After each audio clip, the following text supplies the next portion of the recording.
Captain Zexthara pressed her four-clawed hands against the command console and tried not to panic. The ship was falling fast through the thick clouds of the death world below.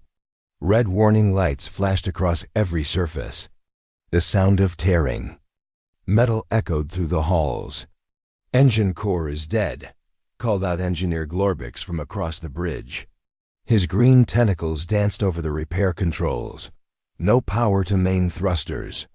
We're going down hard." Zexthara's large black eyes reflected the warning lights. Her insect-like body trembled as she looked at the planet growing larger on the main screen. Earth. The surveys had called it a Class 12 hazardous world. Deadly gravity that could crush most species.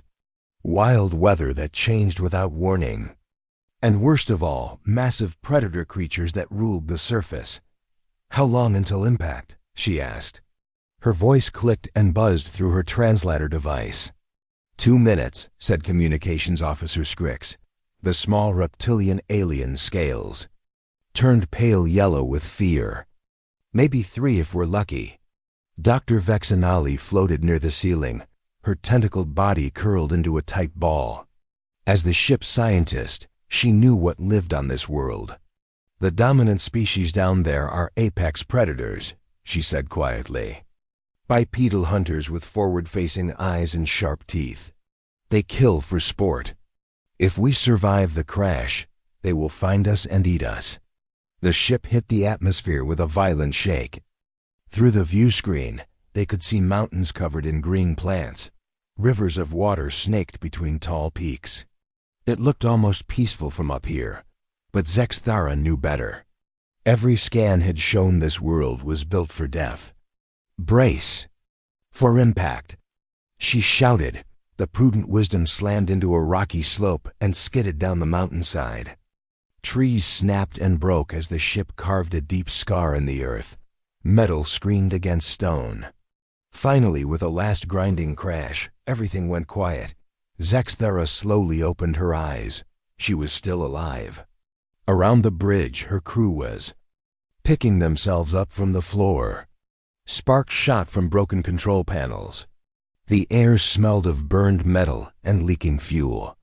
"Sound off," she ordered. "Who's hurt?" "Glorbix here. Alive, but my third arm is broken." The engineer's voice came through the ship's internal speakers. Scrix reporting. "Cuts and bruises, but functional." The little communications officer was bleeding purple blood from a gash on his forehead. Dr. Vexanali present, no major injuries detected.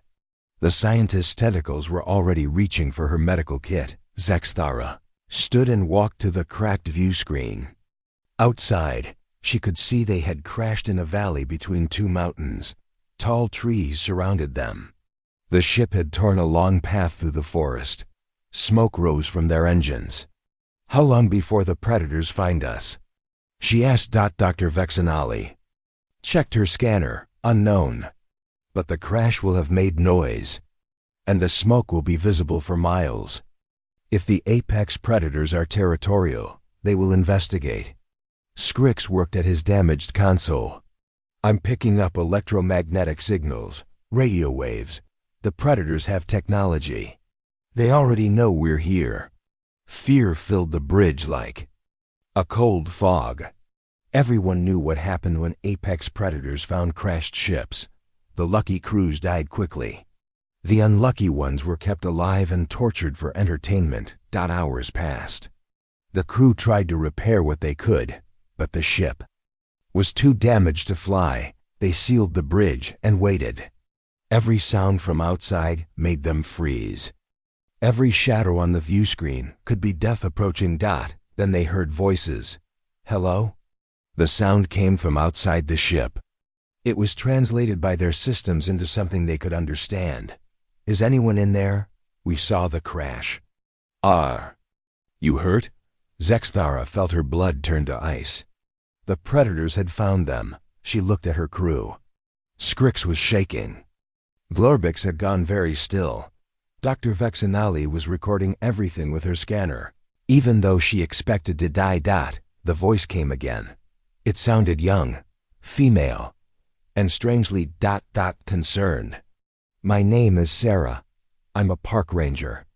We're here to help. Can you hear me?" "They're testing us," whispered Dr. Vexanali. "Seeing if we respond. Then they'll know where we are." More voices joined the first, different tones. Multiple predators. Zexthara heard at least 5 distinct vocal patterns. "A full hunting pack." "The hull is cracked here," said another voice. This one was deeper, male. "Looks like metal I've never seen before. Should we try to get in?" "Carefully," said Sarah. "We don't know if there are survivors, or if the air inside is safe for them to breathe." Zexthara blinked all 4 eyes. Did the predator just say they were worried about the air being safe for the aliens? That made no sense. A tapping sound came from the hull. Gentle knocks, not the claws or weapons they expected. "Hello in there," Sarah called again. "If you can understand me, tap once for yes, twice for no." "Are you alive?" The crew looked at each other. What choice did they have? Zexthara slowly reached out and tapped the wall once. Excited voices erupted outside. But they didn't sound like hunters who had found prey. They sounded happy, relieved. "Okay, that's amazing," Sarah said. "You can understand us. Are you hurt? Do you need medical help?" Zexthara tapped once again. "Tom, get the first aid kit from the truck. Jenny, call the town and tell them we need supplies. Food, water, blankets. We have survivors." Dr. Vexanali's scanner was making confused beeping sounds. "Captain," she whispered. "I'm reading there. Biological signatures. Elevated heart rates, but not from aggression. The chemical markers suggest excitement, concern. It's like they're actually trying to help." Through a crack in the hull, Zexthara could see movement outside. Bipedal figures in colorful clothing were setting up what looked like a camp. They moved with purpose but not violence. One of them was arranging objects in neat piles. Another was starting some kind of fire. "We're going to stay here with you tonight," Sarah called through the hull. "Make sure you're safe. We brought food and water. When you're ready to come out, just let us know. No pressure. Take your time." Scrix looked up from his translator with wide, confused eyes. "Captain, I don't understand. According to every database, apex predators should have attacked by now. They should be trying to break in. Instead they single quotes read ... camping." Outside, someone started playing music. Soft sounds that somehow felt peaceful. Through the crack, Zexthara could see the predators sitting around their fire. They were talking quietly among themselves, but not planning an attack. They seemed to be discussing how to best help the aliens inside the ship. One of them, a smaller one that might have been young, pointed at the ship and said something that made the others laugh. Not cruel laughter, but warm sounds. Then the small one walked closer to the hull. "Hey, space people," the young voice called out. "I'm Emma. I'm 8 years old. Do you guys get cold? Because I brought extra blankets. My mom says being scared makes you cold, and this must be really scary for you." Zexthara felt something break inside her understanding of the universe. These weren't apex predators hunting prey. These were creatures showing kindness to complete strangers. Aliens who had crashed on their world. She looked at her crew. They were all staring at the crack in the hull, listening to the impossible sounds of predators offering comfort instead of death. "Captain," Dr. Vexanali said slowly, "I think we need to update our files on this species."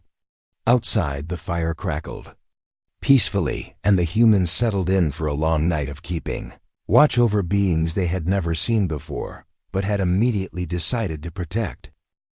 Dr. Vexanali floated near the broken view screen with her scanner and 3 different tentacles. For 5 days now, she had been watching the humans through the crack in their ship's hull. Every observation made less sense than the last. "Personal. Log day 5, she whispered into her recording device. The human predators continue to exhibit impossible behavior patterns.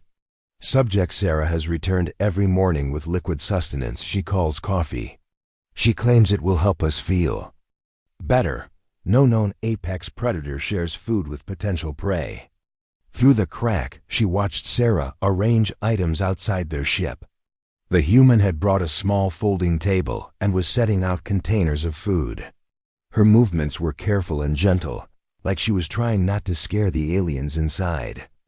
"Good morning, space friends," Sarah called out. "I brought pancakes today, my grandmother's recipe, and some orange juice. The sugar might give you energy." Scrix poked his small reptilian head up from behind a broken console. "She does this every day," he whispered to Dr. Vexenali. "Food offerings. It's like she thinks we're part of her pack now." Captain Zexthara clicked her mandibles thoughtfully. Yesterday, the humans had somehow figured out how to send power to their ship systems. They had run cables from their vehicles to the alien technology, even though they clearly didn't understand how it worked. When the lights came back on, the humans outside had cheered like they had won a great victory. "Dr. Vexenali," the captain said, "what does your data say about pack bonding behavior?" The scientist checked her files. "Most species bond with their own kind. Some bond with similar species. But humans appear to bond with literally anything that moves. Yesterday, I observed one human attempt to befriend a small flying creature that was trying to steal their food." "You mean when Tom shared his sandwich with that crow?" asked Scrix. "Exactly. The flying creature was clearly attempting theft. Instead of driving it away, the human Tom gave it more food and named it Kevin. He now greets Kevin every morning." Through the crack, they could see more humans arriving. A small vehicle had pulled up, and several figures were getting out. Dr. Vexenali recognized most of them by now. There was Dr. Park, the human who studied water creatures, Jenny, who worked with sick animals, and Tom, who seemed to fix broken things. But today there was someone new. A much smaller human that moved differently from the others. "Oh no," Sarah's voice carried clearly through the morning air. "Tommy, what are you doing here? You're supposed to be at school." "But Mom," the small human replied, "I wanted to meet the space people. Can I please stay? I promise I'll be good." Dr. Vexenali's scanner went crazy. The readings showed this new human was barely mature. A juvenile. Among most species, adults would keep young ones far away from dangerous situations. But instead of sending the small human away, Sarah was kneeling down to talk to it. "Okay, but you have to be very careful," Sarah said. "They might be scared of us. We need to be gentle and quiet." The small human nodded seriously and walked toward their ship. Dr. Vexenali watched in horror as the juvenile predator approached their hiding place. This was how it happened in nature documentaries. The adult predators sent the young ones to flush out prey from hiding spots, but instead of making threatening sounds, the small human sat down near the crack in their hull and started talking in a soft voice. "Hi, space people. I'm Tommy. I'm 8 years old. Are you okay in there? My mom says you're probably scared because everything here is new and different." Scrix made a small chirping sound of surprise. Dr. Vexenali quickly moved to cover his mouth with a tentacle, but it was too late. "Oh wow." Tommy's voice got excited. "Was that one of you? You sound like the lizards at the pet store, but cooler. Are you like space lizards?" Despite her fear, Dr. Vexenali found herself fascinated. The small human had heard Scrix and immediately tried to find something familiar to relate to. It wasn't showing aggression. It was showing curiosity. "Tommy," Sarah called. "Remember what we talked about. Give them space." "I know, Mom." Tommy settled down cross-legged in front of the crack. "I'm just sitting here. They can talk to me if they want to, or not. That's okay too." For the next hour, Dr. Vexenali watched The most bizarre scene in scientific history. The small human sat quietly, occasionally talking about random things. The weather, his school, his pet dog named Buster. He didn't demand answers or try to force contact. He just offered company. Other humans came and went, but they all gave Tommy and the ship plenty of space. Dr. Park set up a small camp chair and started reading a book about marine biology. Jenny organized medical supplies. Tom worked on something mechanical, humming quietly to himself. "It's like a pat protection behavior," Dr. Vexanali whispered to her recorder. "The adult humans are maintaining a perimeter while the juvenile makes first contact. But this doesn't match any predator patterns in our database. They're treating us like we're pack members who are hiding because we're injured or scared." Around midday, something extraordinary happened. Tommy had been telling a story about his dog when Scrix's curiosity finally overcame his fear. The small communications officer moved closer to the crack in the hull. "Your dog," Scrix said quietly, his translator making his voice sound tinny. "Through the ship's speakers. What does it look like?" Tommy's face lit up like someone had turned on a bright light. "You can talk. That's so awesome. Buster is brown and white, and he has floppy ears, and he loves belly rubs and playing fetch, and he always steals socks from the laundry."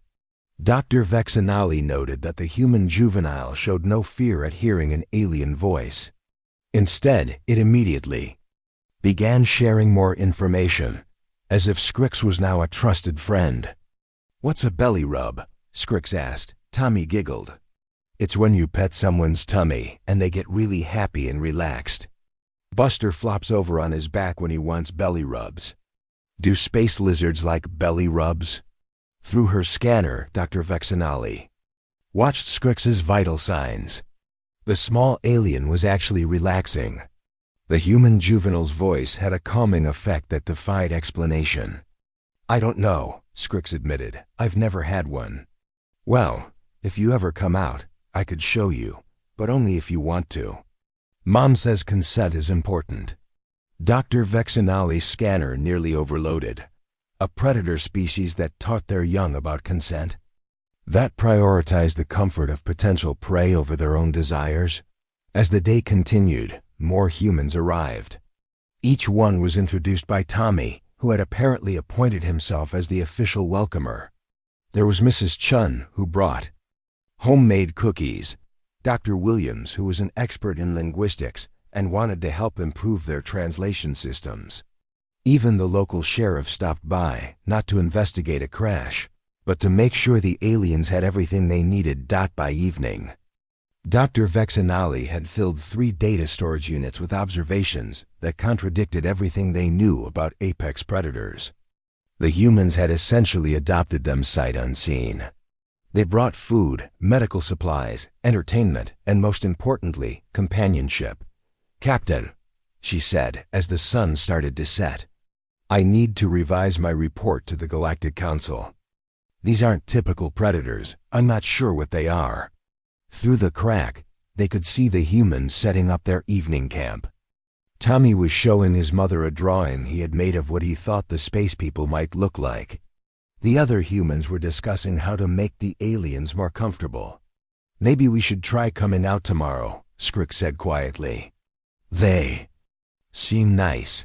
Dr. Vexanali tentacled through her data one more time. Every measurement, every observation, every behavioral analysis pointed to the same impossible conclusion. These apex predators were trying to befriend them. "Personal log addendum," she whispered to her recorder. "Hypothesis: humans don't see us as prey, competitors, or threats. They see us as potential pack members who need help. This changes everything. We thought we knew about survival evolution." Outside, Tommy was asking his mother if the space people might like to hear bedtime stories, because everyone felt better with bedtime stories. Dr. Vexanali realized that perhaps it was time to stop hiding and start trusting. Captain Zex Thara was sharing breakfast with Tommy when the ship's alarm started screaming. 3 weeks had passed since the crash. The aliens had finally come out of their ship and were living in a camp the humans had built for them. Zexthara had her own tent now, decorated with drawings Tommy had made of her. Scrick spent his days following the human children around, learning their games. Even Dr. Vexanali had relaxed enough to let the humans examine her tentacles while she studied their biology in return. But now the proximity alarms were going crazy. Zexthara ran to the ship's sensor station, her 4 legs moving faster than the humans had ever seen. On the screen, a massive shape was moving through space toward Earth. The signature was unmistakable and terrifying. "What is it?" asked Sarah, who had followed her into the ship. "Void Leviathan," Zexthara whispered. Her translator made her voice sound hollow with fear. "One of the most dangerous creatures in the galaxy." Dr. Vexanali floated over quickly, her tentacles dancing across the controls. "Confirmed. Class Alpha Space Predator. Length approximately 200 meters. Mass unknown. It's following our energy trail." Tommy squeezed between the adults to look at the screen. "It looks like a space whale," he said. "Is it coming to visit us?" "Visit?" Scrix's scales had turned bright yellow with terror. "Tommy, these things eat spaceships. They dissolve metal with their digestive acids and absorb the materials. Any crew they find gets consumed alive." But Tommy just tilted his head, studying the sensor reading. "Maybe it's hungry. Or maybe it's lost. Big animals usually don't attack unless they're scared or protecting their babies." Dr. Vexanali stared at the human child. "Tommy, this creature has destroyed entire fleets. It's killed thousands of beings across dozens of star systems." "But why?" Tommy asked. "Animals don't kill for fun. There's always a reason." Sarah put her hand on her son's shoulder. "What are you thinking, kiddo?" "Well," Tommy said slowly, "if it follows energy trails, maybe it thinks our ship is another space whale. Maybe it's looking for friends." The adults, both human and alien, stared at him. Dr. Vexanali checked her scanner readings. "Actually," she said reluctantly, "void leviathans do travel in groups. They're rarely seen alone except when they're juveniles separated from their pods." "How long until it gets here?" Sarah asked. 6 hours, Zexthara replied. "We need to evacuate the humans immediately. When it doesn't find what it's looking for, it will attack everything in the area." But instead of running, Sarah was already pulling out her phone. "I'm calling the town. We need Dr. Park here right away. And anyone else who knows about large marine animals." "Sarah," Zexthara clicked urgently, "you don't understand. This thing is death itself. Your people need to leave now." "No," said Tommy firmly. "We don't abandon friends. And if this space whale is lost and scared, then it needs help, not more people running away from it." Within 2 hours, the small camp had transformed into something that looked like a cross between a scientific research station and a family reunion. Dr. Park had driven up from the Marine Biology Center with equipment and several graduate students.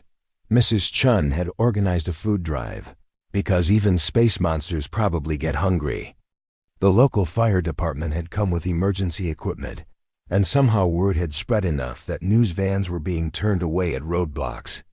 "This is insane," muttered Glorbix, watching humans set up what appeared to be underwater speakers connected to Dr. Park's computers.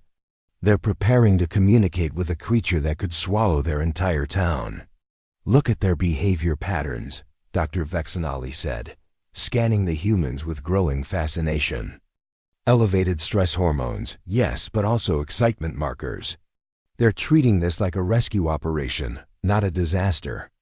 Dr. Park finished setting up his equipment and walked over to the aliens. "Okay, we've got hydrophones, sonar mapping, and a database of whale songs from Earth's oceans.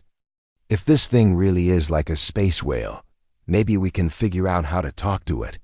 "You want to talk to it?" Scrix asked weakly. "Well, yeah," said Dr. Park like it was obvious. "First rule of animal behavior is that aggression usually comes from fear or misunderstanding.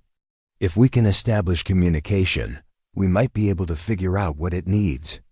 8-year-old Emma, Tommy's best friend, was helping her father set up a camera to record the encounter. "My dad says that most scary animals just need someone to be patient with them," she announced. "Like when we found that injured coyote last year. It tried to bite everyone until we showed it we wanted to help." The Void Leviathan arrived exactly when the sensors predicted. It came out of the sky like a falling mountain, but instead of crashing, it slowed and began to circle the area. Through the ship's view screen, they could see it clearly for the first time. It was enormous, bigger than any creature the humans had ever seen. Its body was dark as space, covered in patterns that pulsed with blue and green light. Tentacles, longer than train cars, hung from its underside, and its mouth was large enough to swallow a house. The humans should have been screaming and running. Instead, Tommy walked out of the ship carrying a bucket of fish that Dr. Park had brought for testing the communication equipment. "Tommy, no," Sarah shouted, but her son was already walking toward the edge of their camp. The Void Leviathan's massive head turned toward the small human. Patterns of light raced across its hide. It began to descend, moving like it was swimming through air instead of flying. "It's beautiful," whispered Emma, standing next to her father's camera. Dr. Park was frantically adjusting his equipment. "I'm picking up complex sound patterns, subsonic frequencies. It's definitely trying to communicate."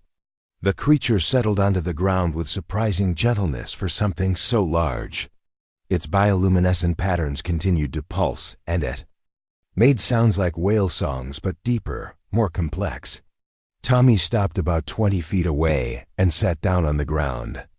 "Hi there, big guy," Tommy said in the same voice he used with nervous animals. "Are you lost? You seem really far from home." The Void Leviathan's head came down until it was level with Tommy. Its eyes, each one larger than the boy's entire body, focused on him with obvious intelligence. When it spoke, the sound was so deep that everyone felt it in their bones. Dr. Park's computer translated the sound patterns into something approximating words. "Alone, searching, pack gone." "Oh," said Tommy softly. "You're looking for your family. That's really sad. I'd be scared too if I couldn't find my mom and dad." The creature made another sound. This time the translation said, "Small warm one understands?" "Yeah, I understand," Tommy said. "Being alone is scary. But you're not alone now. We're here." Dr. Vexanali's scanner was registering impossible readings. The Void Leviathan's stress hormones were decreasing. Its aggressive postures were relaxing.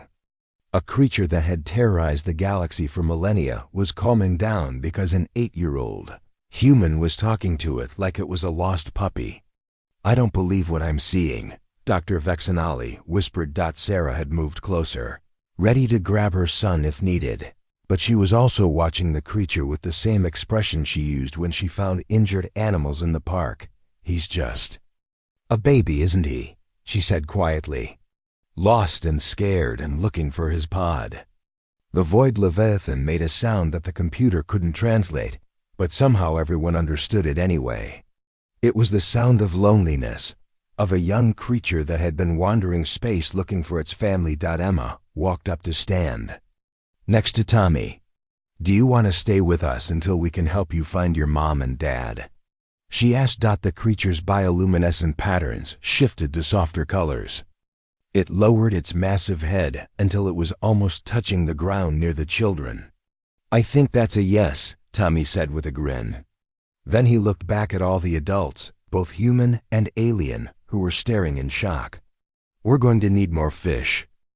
3 days after the Void Leviathan arrived, the small town of Jasper had transformed into something that had never existed before in galactic history.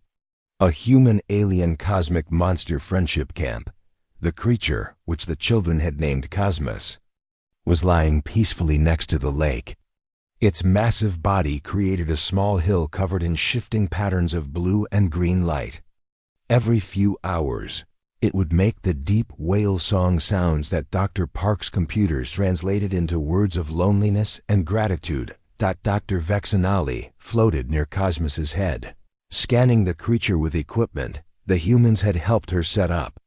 Incredible, she muttered to herself. All the medical readings show this being is essentially a juvenile. Probably only 50 years old, which for their species means barely past infancy. Tommy sat cross-legged next to one of Cosmos's smaller tentacles, reading a picture book out. Loud, the creature seemed to enjoy the sound of his voice, its patterns growing brighter whenever Tommy turned a page. And then the little dinosaur found his family, Tommy read. They were so happy to see him that they had a big party with all their friends. Cosmos made a soft rumbling sound that the translator interpreted as happy ending. Little one finds. Pack, don't worry, Emma said, patting the tentacle gently. We're going to help you find your family too. My dad says families always come looking for their kids.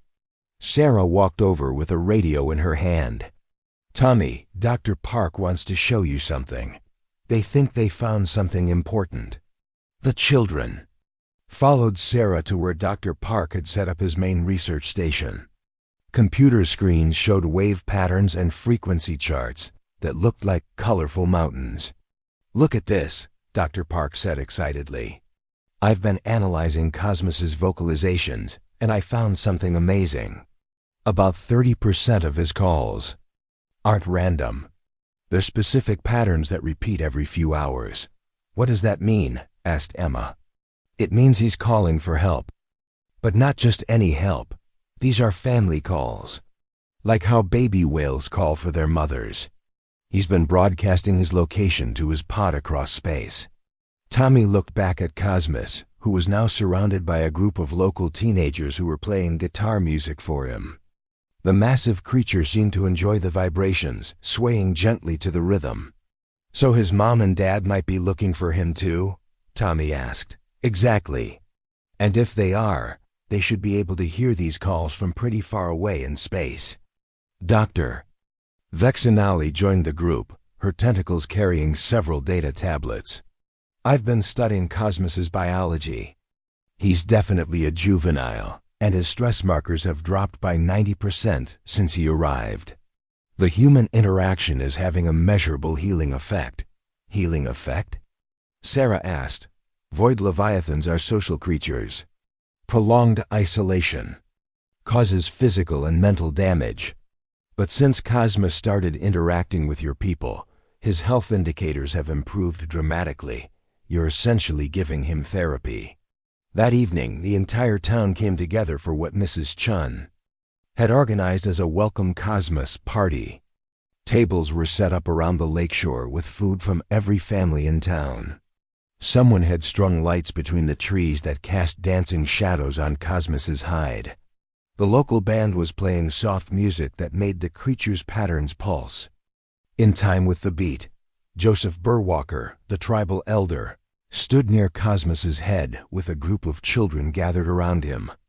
In our traditions, he said in his calm, steady voice, when a lost child comes to us, we don't ask where they came from first.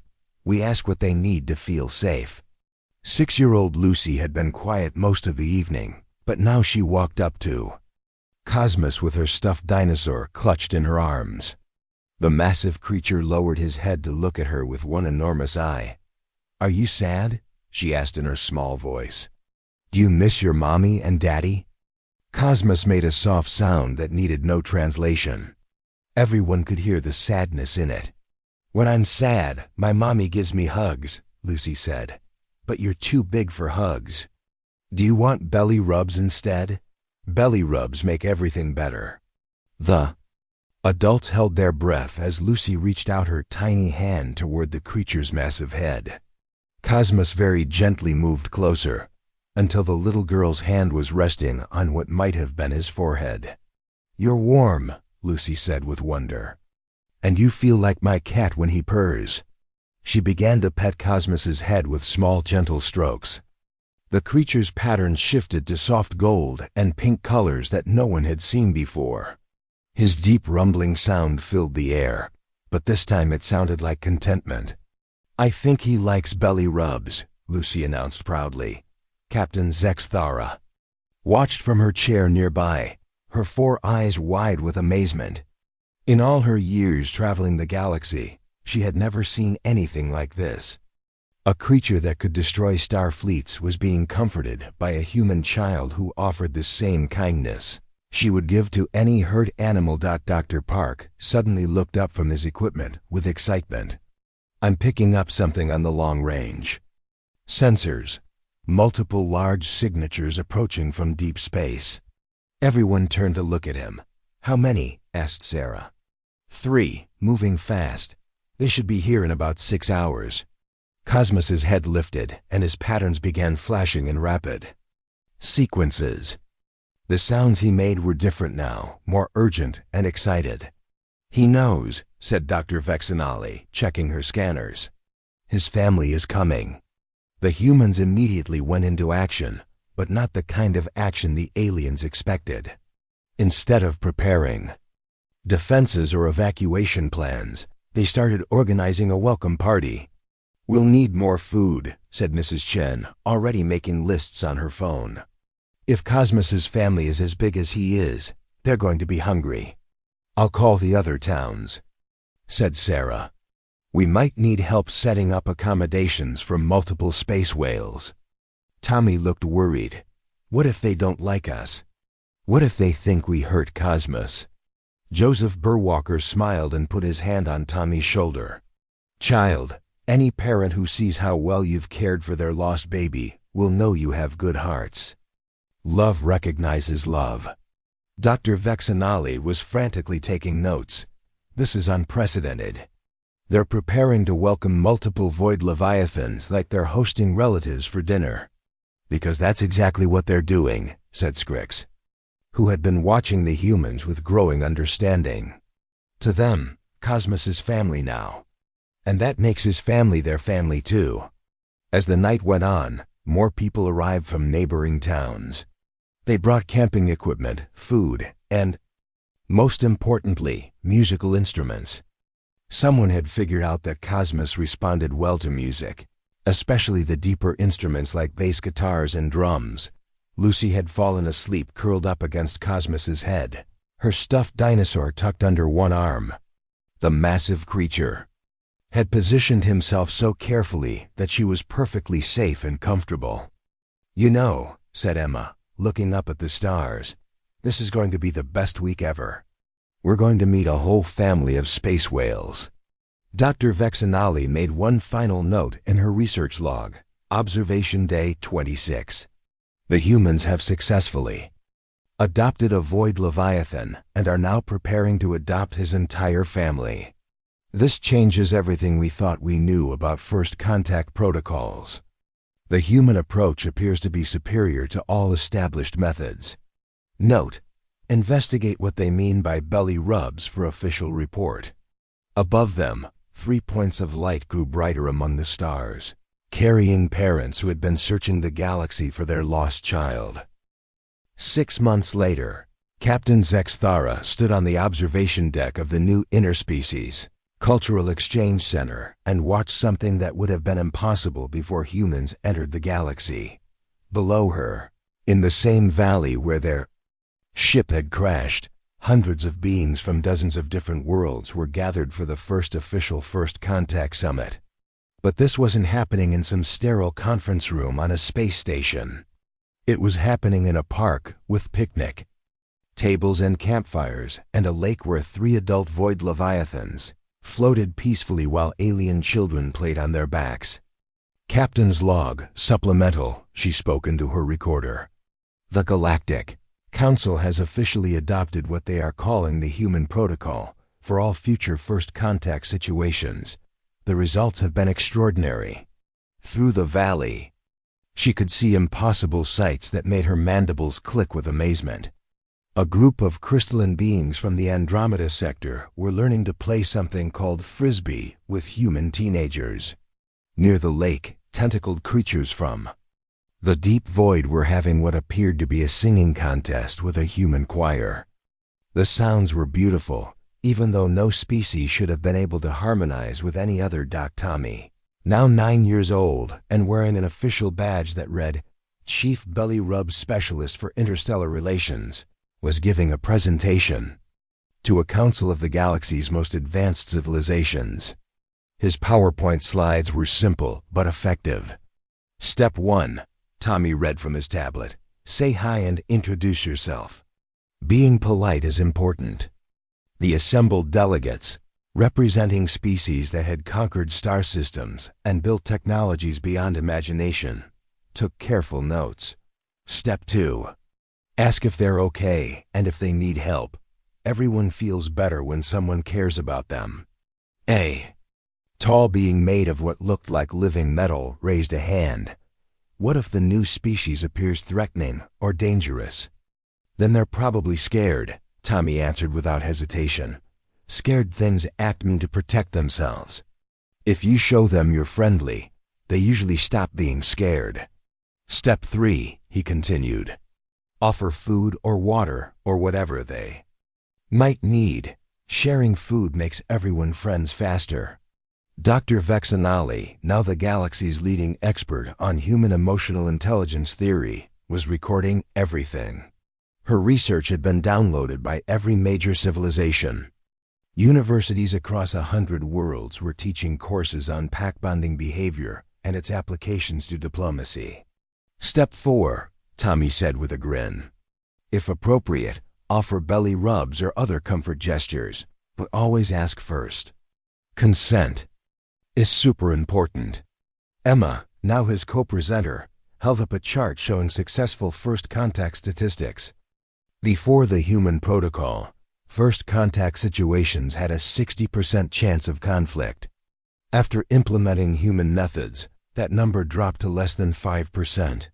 In the audience, Captain Zexthara spotted delegates from species that had been at war for centuries. They were sitting together, sharing what appeared to be popcorn, while their children played together near the lake. The human protocol didn't just work for first contacts. It was healing old wounds across the galaxy. Step 5, Tommy concluded. Be friends forever. Because everyone deserves to have friends, no matter what they look like or where they come from. The presentation ended with thunderous applause from beings who communicated through sound, light patterns, chemical releases, and at least 7 other methods that human science was still trying to understand. After the formal session ended, Zexthara walked down to the lakeshore where the real magic was happening. Cosmos, now fully grown but still the size of a small mountain, was gently carrying a group of young beings from 12 different species on his back. His parents, who the humans had named Aurora and Neptune, floated nearby, making the deep harmonious sounds that had become the unofficial anthem of the Cultural Exchange Center. Lucy, now 7 years old, was sitting at Aurora's head, brushing the massive creature's hide with a soft brush while explaining the plot of her favorite movie. Aurora listened with the patience of any parent, occasionally making gentle sounds that the translators rendered as "Tell me more, little one." "It's incredible," said a voice behind Zexthara. She turned to see Dr. Park, who was now the director of the Earth-based Interspecies Research Institute. Every species that comes here starts to exhibit the same behaviors. They begin pack bonding with other species within days. "Is it contagious?" asked Zexthara, in the best possible way. "We think it's because humans demonstrate that it's safe to be vulnerable around others. Once beings see that openness and kindness are rewarded instead of punished, they start to relax their defenses." Near the main pavilion, Sarah was conducting what had become the most popular seminar at the summit: Basic Emotional Support Techniques for Multi-Species Environments. Her students included warrior races that had never shown emotion and hive minds that had never considered individual feelings. "The key," Sarah was explaining to a group of beings who looked like armored beetles, "is to remember that everyone, no matter how different they seem, has the same basic needs: safety, acceptance, and connection." One of the beetle-like delegates raised a claw. But what if their biology is completely incompatible with ours? Sarah smiled and pointed toward the lake, where a gaseous entity was somehow playing water volleyball with several solid matter species. Life finds a way. You don't need the same biology to share kindness. As the sun began to set, the evening's entertainment began. This was Esthara's favorite part of each day. Species from across the galaxy would share their cultural traditions, but always in the spirit of inclusion rather than competition. Tonight, a group of silicon-based beings were teaching crystal harmonics to anyone who wanted to learn. Their music created light patterns that danced through the air while human musicians played along on instruments that shouldn't have been able to harmonize with crystalline frequencies. Joseph Burwalker stood at the center of it all, his silver hair gleaming in the firelight as he told stories that somehow translated perfectly across every species barrier.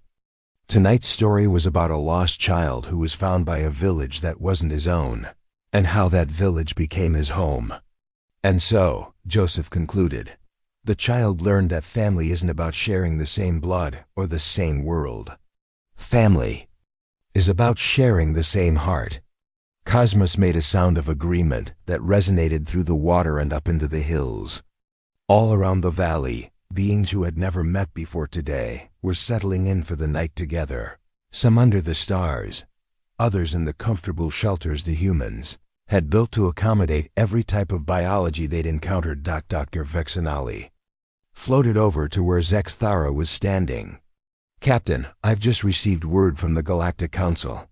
They want to establish permanent cultural exchange centers on 50 different worlds, all based on the model we've built here. And they want humans to supervise all of them? Actually, they want humans to train representatives from every member species in human protocol techniques. They're calling it the greatest diplomatic breakthrough in galactic history. Zexthara looked around at the impossible scene surrounding them. Predators and prey species were sharing meals. Ancient enemies were playing games together. Children who belonged to civilizations that had never spoken to each other were building sandcastles by the lake. You know what the strangest part is? Zexthara said. 6 months ago, we thought we were crash landing on a death world full of apex predators. Now I think we might have discovered the most important planet in the galaxy. Why's that? Because this is the world that taught the universe how to ask a monster if it wants belly rubs instead of running away. Tommy's voice carried across the water as he called goodnight to Cosmos and his family. Sleep good, you guys. Tomorrow we're going to have even more friends to meet. And as the 3 massive space whales settled down for the night, their bioluminescent patterns painting the entire valley in soft, peaceful light, Zexthara realized that the humans had done something no other species in galactic history had managed. They had made the universe feel like home.